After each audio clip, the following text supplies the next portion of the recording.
नमस्कार मित्रांनो, स्वागत आहे तुमचं पुन्हा एकदा एका नवीन व्हिडिओमध्ये। आत्ता आपण ट्रेकचा व्हिडिओ नाही बनवला, जाताना थोडीशी माहिती देऊ त्याबद्दल, ट्रेकबद्दल। पण आत्ता आपण सावळ्या घाटात आलोय, ज्याला ऐतिहासिक वारसा लाभलेला आहे।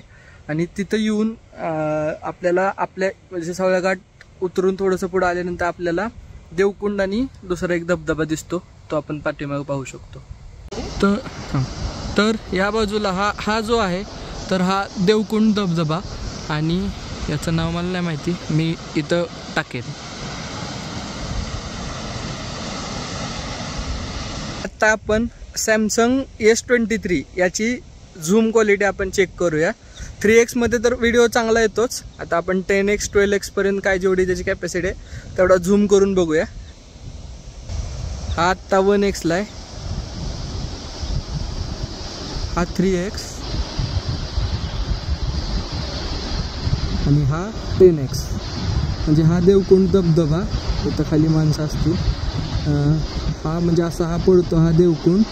हे वरचं हे म्हणजे आता हे जे आहे, आता हे प्लस व्हॅलीचं, बाकीचा हा तो पुढचा प्लस व्हॅलीचा तिकडे मिल्की बारकडे जाताना एक धबधबा लागतो, तो असेल तो। त्याच्या पुढं असं सरस त्या प्लस व्हॅलीत पुढे गेल्यानंतर मिल्की वॉटरफॉल म्हणून लागतो।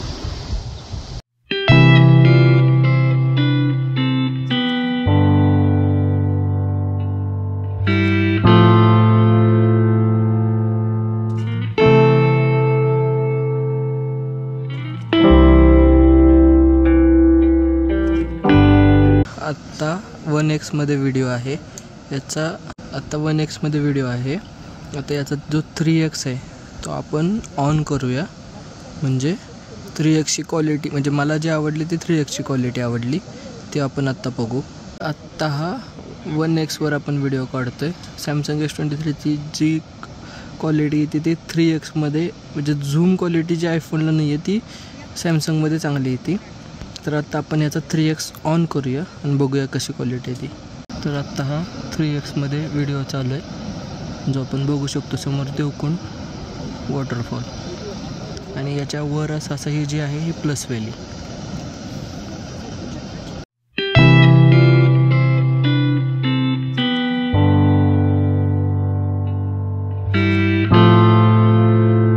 देवकुंडचं जे पाणी जातं, जो जलाशय किंवा एक जे डॅम बनवलंय ना, हा इथं हा देवकुंड वॉटरफॉल, आणि याचं जे पाणी वाहत जातं ते इथं भिरा डॅमला जातं, जो आपण इथं बघू शकतो छोटासा।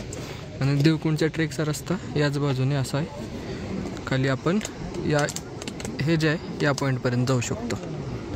तर इथं सावळ्या घाटात हे पाण्याचे टाके आहे, आणि इथं या मागाच्या पायऱ्या परत एकदा दाखवतो मी, पायऱ्या